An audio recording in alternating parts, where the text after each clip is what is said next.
news, everyone.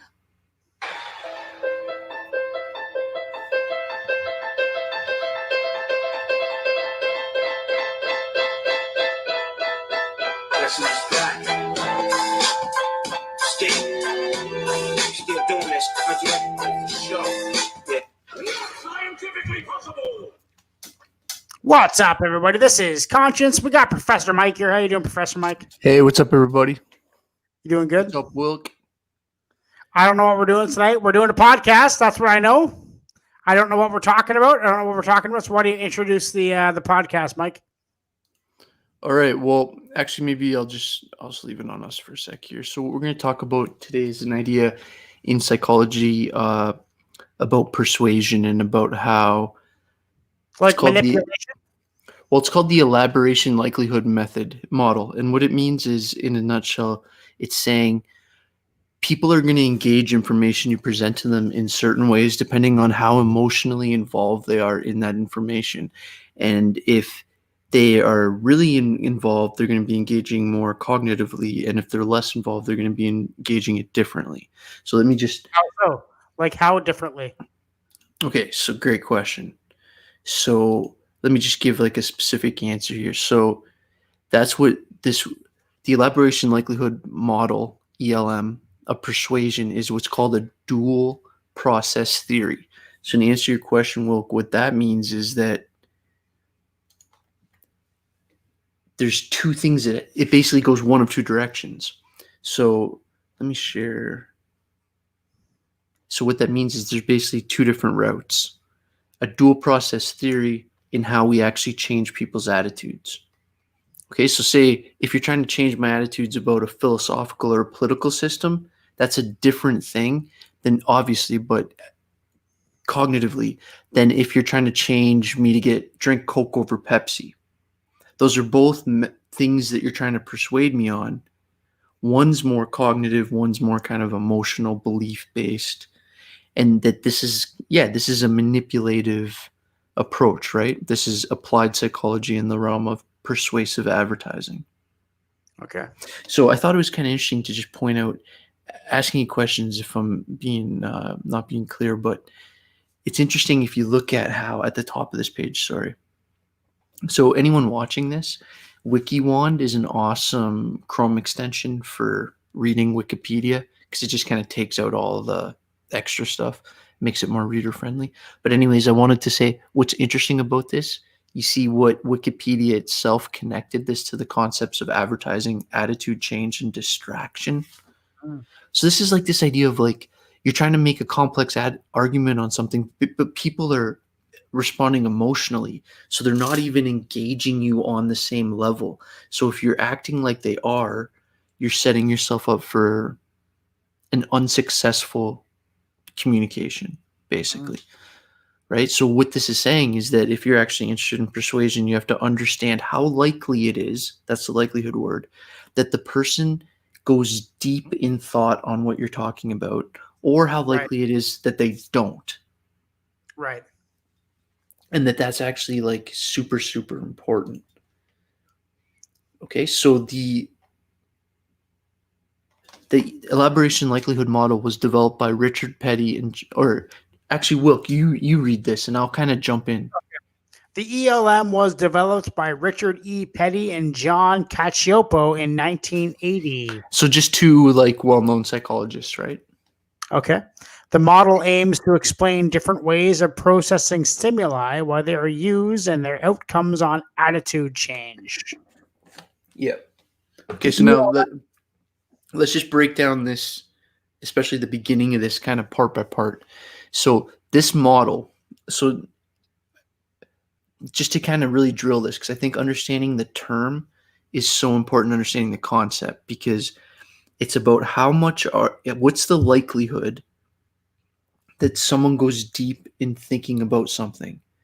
And you can actually model how likely certain situations are, right? So it's an attempt to, what a model in psychology is basically like saying like, okay, well, these things tend to happen so much this way that we can almost model it that way, that if there's these certain conditions, it would go this way.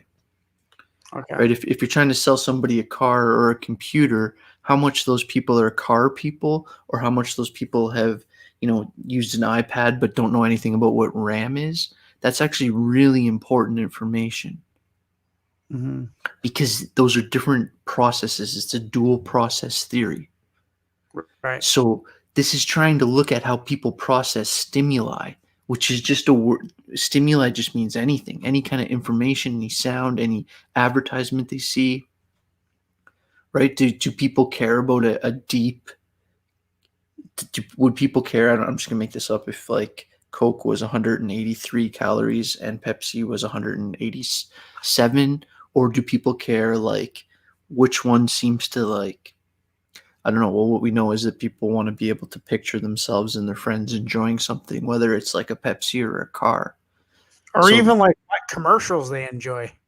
yeah, Pepsi or Coke commercials. What commercials do they enjoy? What stimuli do they enjoy the most about the product? yeah, yeah. So So this sorry, go ahead. I was just going to keep on reading.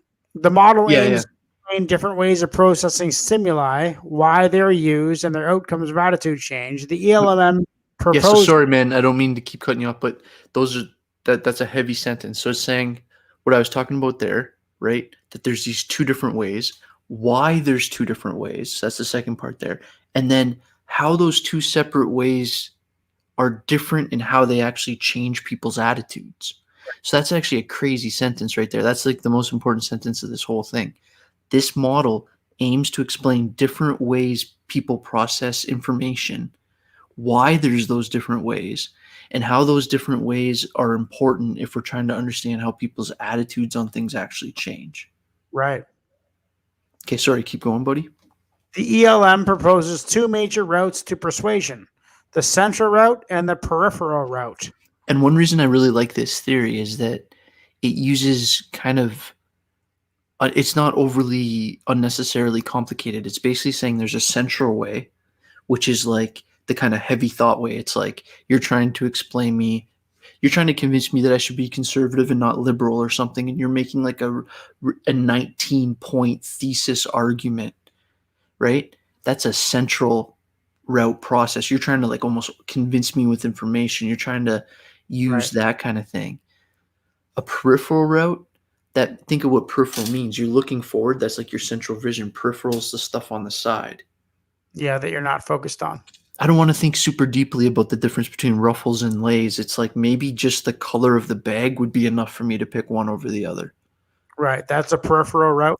Maybe, yeah, maybe just the proximity to dip. Even Right? the It's like, name of the product, like the way it oh rolls yeah. off. Yeah, so this is advertising psychology. So Okay. things like branding and stuff is like super important. Like you said, the name, and not even the name and the text of the name and where it's positioned on the thing and what the color of the bag around it is, and where it's positioned in relation to other products, and what level of the shelf. And if it's at eye level, we buy more stuff at eye level. And then it's like all this, like I'm sure if you talk to somebody that like owns a store, there's like prime spots, right? And Yeah. it's because this is like kind of applied psychology. Gotcha. All right, bro. So what this is saying at this point is that there's these two routes. So let's kind of break this down. We'll do this kind of text, and then I got kind of two cool images that show this too. Okay, so do you want to say this? So now this is under this central route. So remember, first this was like me saying, I'm trying to convince you of one philosophical system over another. I'm trying to, what's that? This is data. Data. Or it could be just heavy thought. So it's like you're trying to convince me that Plato is more important than Shakespeare, or the other way around. And it's like you're making this big central route. Okay, go ahead. And there needs to be a lot of information to answer the question properly. Yep. Under the central route, persuasion will likely result from a person's careful and thoughtful consideration of true merits of the information presented in support of an advocacy. Mm-hmm. Under the central route, persuasion will likely result from a person's careful and thoughtful consideration of true merits of the information presented in support of an advocacy. And advocacy, it's a weird language. Okay, so this is like, all that means is the persuasion. So say I'm trying to convince you of something. the way that I'm going to convince you in this way is by getting you to think carefully about it and thoughtful about it, the actual merits of what I'm trying to say, that actually Plato is more important than Shakespeare or the other way around or whatever, and that I'm trying to get you to actually think that. I'm not like emotionally pressuring you or something. I'm trying to Right. actually, maybe I'm using some kind of, what's that? Stimulate my mind. Get me Yeah. thinking. Yep. Yeah. Yeah. So in support of an advocacy means I'm just like advocating a point like that Plato is more important or whatever. Right. The central route involves a high level of message elaboration in which a great amount of cognition about the arguments are generated by the individual receiving the message. Hmm. So another example of this would be like, say you're trying to sell a computer to somebody that knows a lot of computers, you would want to talk to that part of them that is, you'd want to talk about RAM, you'd want to talk about battery life, you'd want to talk about the graphics card, right? You wouldn't want to be spending time telling them about the different colors and stuff like that as much, maybe. But if it's somebody that doesn't really know computers or care about computers, maybe you do focus on that stuff. The results of attitude change will be relatively enduring, resistant, and predictive of behavior. Now think about that. That's a crazy sentence too. So that's saying like, if I can convince you, so this is basically saying this is the strongest way. So say we have this, let's keep this Shakespeare Plato thing and say like I lay out an argument. My argument is that Plato is more important to the West than Shakespeare because of his, he's basically what we mean when we say the classics, blah, blah, blah. I make this argument to you and I convince you. Well, that's probably going to have a long-lasting effect. That's what enduring means. It's probably going to be resistant. Resistant meaning even if you see a YouTube video that says Plato sucks, you'd probably still keep that thought, and it would maybe predict your behavior, meaning say later you go into a store and you have to pick between those two books and you grab Plato the Republic, right? So it's like, it's saying if this is the type of change of persuasion that happens, It's the totally purely changing. It changes your behavior about a certain topic. How your you react. attitude. Yeah. So it's focusing at this point on this is so the order of attitude change and behavior change is important because it's different in the other one. So what this is saying is I'm changing your attitude in this route. So I'm changing your attitude, and that has this long-lasting effect on your behavior. Right. Okay. Now, why I kind of spent time to kind of lay that out is going to make sense in a second when we contrast it. So it's saying, okay, so that's like that kind of more thought out, elaborated route. On the other hand, sometimes we engage things more on the side, this peripheral. Everyone's heard the word peripheral in terms of vision, and that's a useful way of thinking about it here in the sense that it's like the side stuff that you're not thinking, where you park your car. That's actually like a calculation that happens in if you're like thinking about something else and you're just going to shortstop and you pull in and there's like there's a couple places and you just kind of, if you're not overly thinking about it because you're listening to some interesting podcast or something, but you're still, it's like, why'd you go this one over this one? Maybe that one, the cars were actually a little bit further away in the line and your brain made this like quick calculation that there's more space there or whatever, right? So, sorry, that was a long rant. Go ahead, buddy. This? Yeah, on the other hand. Under the peripheral route, persuasion results from a person's association with positive or negative cues in the stimulus or making a simple reference about the merits of an advocated position. Yeah. Say about that? So there's something like, so this would be Molson Canadian Beer playing "O Canada" in the background of their commercial because you already like O Canada.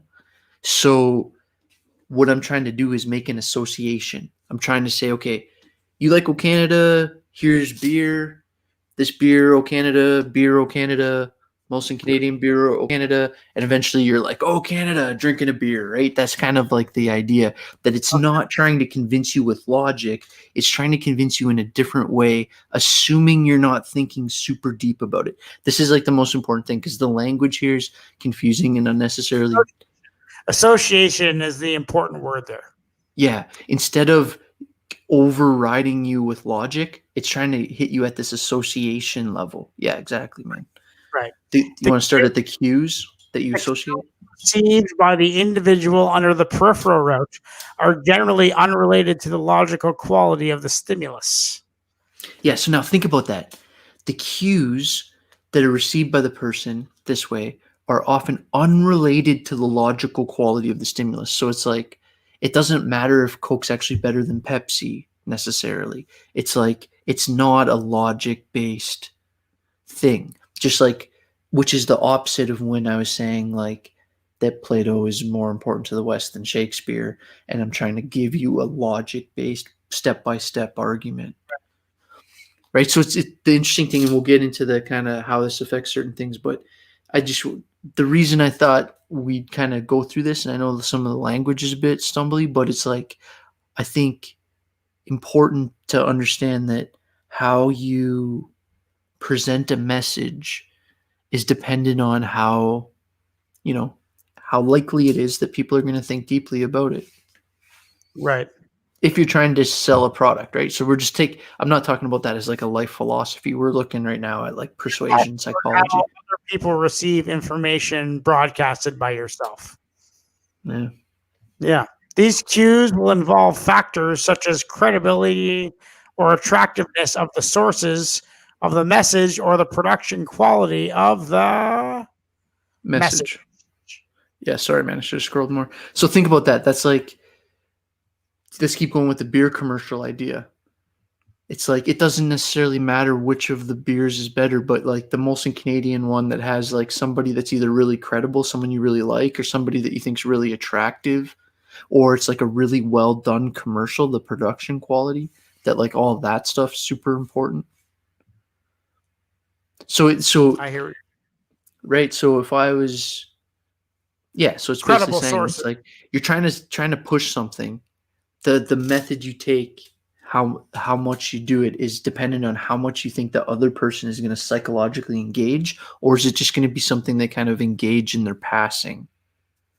Right. And most things we engage in our passing. Do you want Right. to this last sentence, man? The likelihood of elaboration will be determined by an individual's motivation and ability to evaluate the argument being presented. The likelihood of elaboration So will be just think, determined by yeah. So how much somebody's going to actually put the time into thinking about something? It'd be like you're at a party and you're trying to convince somebody that they should, be a liberal and not a conservative, and they don't even care about politics and they're not thinking that deeply, and they're just kind of like, yeah. It's like they're not going to that level of elaboration. It's not that they can't. It's that people aren't always engaged the same way, and we all know that. But let's maybe just keep going so we can use an example here, right? So this is the example of, like, say somebody's buying a car and they're going through the central path. Things that would be relative to central path processing would be things like cost, how much insurance is, how safe the car is, how reliable it is, what the reviews are, right? Fuel efficiency. The fuel efficiency, right? So those are all things that are like kind of argument based. And then the peripheral route. So that's like, what color's the car? Is there nice fluffy dice hanging from the rearview mirror? Does it have sex appeal? It says. That's hilarious. This is on Wikipedia. Wheels. More expensive than your neighbors. Big wheels. And I must add, they have under central path, they have a picture of a smart car. And under peripheral path, they have a picture of a Porsche, right? Yeah. That's the difference. Efficiency versus luxury. Yeah, man. Yeah. So check out this for a sec. So let me just stop that. And yeah, so like this is an image of the idea, right? That some kind of communication happens where how much we're paying attention and how much we kind of understand it determines, are we going to engage it at this kind of high level of involvement, right? Go through this central route of processing, where we actually have this heavy cognitive response.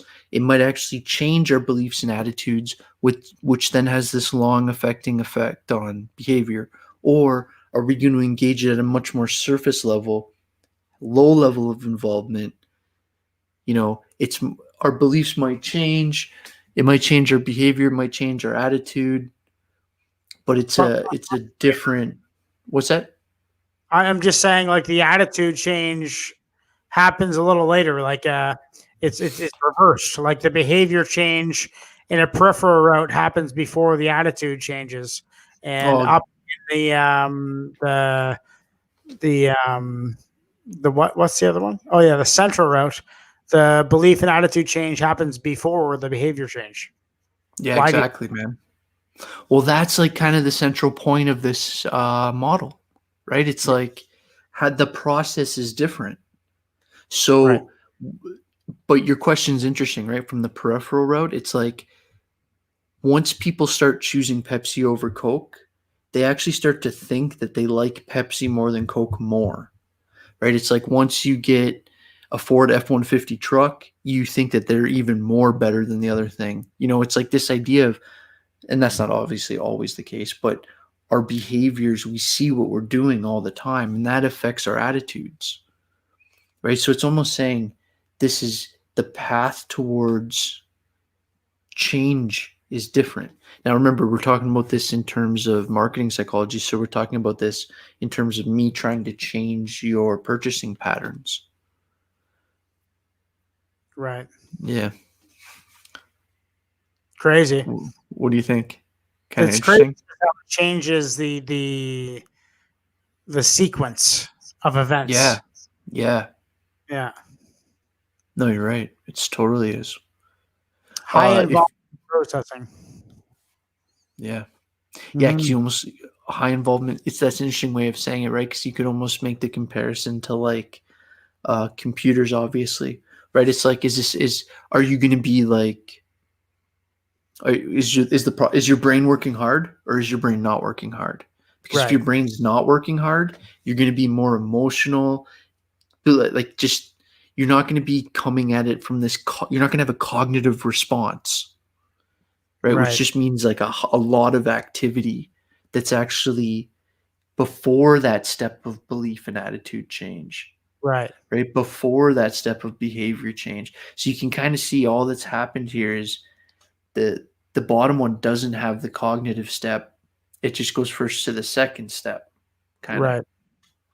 So the involvement of the process, Sorry, guys, if you're listening just on the podcast, that last point I made would have made no sense. Sorry, Will. Go ahead. I didn't mean to cut you off. high involvement processing generates cognitive response, where low involvement processing does not.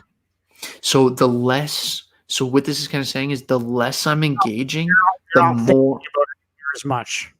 yeah, I'm just going off my autopilot. So that's like kind of at the level of belief. So I'm Yeah, just grabbing the Lay's potato chips because I've grabbed Lay's potato chips before. I'm not thinking about how they compare to Miss Vicky at all. I'm not thinking it's and belief. When you say the word belief, people think we're talking about like we have tons of beliefs about all kinds of stuff. One of your beliefs might be that this is a dumb one, but that sour cream and onion chips are better than all dressed chips. That's like a kind of a belief. It's not like obviously like a philosophical or a religious belief, but the more it's like that, the more you're not engaging in deep thought necessarily. Mhm. Like almost That chips impulsive. example was freestyled, so I don't know if that's gonna make No, sense, that but I works. think yeah. So it's that the cognitive, the way to look at this model is that on the bottom the bottom one isn't including that cognitive response to the same level, so you're going Right, straight to belief, right. right? Which is a threat if you're say like reading the news or something and you're not critically engaging at all. And I think that's exactly the point: is that you're not being critical of your thoughts. Yeah. You're just going with the flow. Yeah. And so this is why it's like relevant to like me or you on just a very personal level, because it's like we need to know that this affects us too.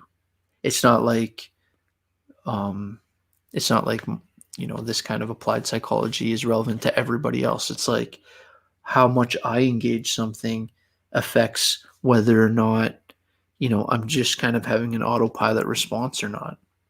Yeah, cognitive response is kind of like, do I believe this or do I not believe this? Well, cognitive response, yeah. And it's cognitive response is kind of, I think, intentionally vague, right? Because cognitive is just a word that means like, kind of like all the activity and energy your brain spends with things. What's that? Understanding. Yeah, so like making sense of things, making decisions, problem solving, imagination, decision making, like thinking things through, all kind of like your higher end thinking is your cognition. If you were to take a class on cognition, you'd learn about like memory and how people make certain decisions under pressure and the effects of stress on decision making, that kind of stuff. Right. Gotcha. All right, buddy. I think that works pretty good. Is this the end of the podcast? Yeah, man. Do you want to wrap this up? We're at about a nice 20 minutes. Sure. What are we at? How long have we been going? 18 minutes, 47 seconds. Oh, that's perfect. Okay. So we were talking about central route or peripheral route of cognition. Yeah, guys. And the idea here, the takeaway is that the way in which somebody engages information and how much investment, or here the language is how likely they are to elaborate and go deeply into it, has a huge effect on how they engage that information. Are they listening or are they autopiloting? Yeah, exactly, man. Or are they on autopilot? That's the whole thing we're talking about. Yeah, man. Cool. That's what we're talking about tonight on the Digital Academy live show featuring Conscience. Make sure to subscribe, hit that notification bell. My name is Conscience. This is Professor Maines with the Digital Academy. Cheers, have a great night. Listening. Thank you for making it this far. If you made it this far, you'd be dumb not to subscribe. So have a good night. Cheers. Stay on. Welcome. I'm going to end the broadcast. Cheers, everyone.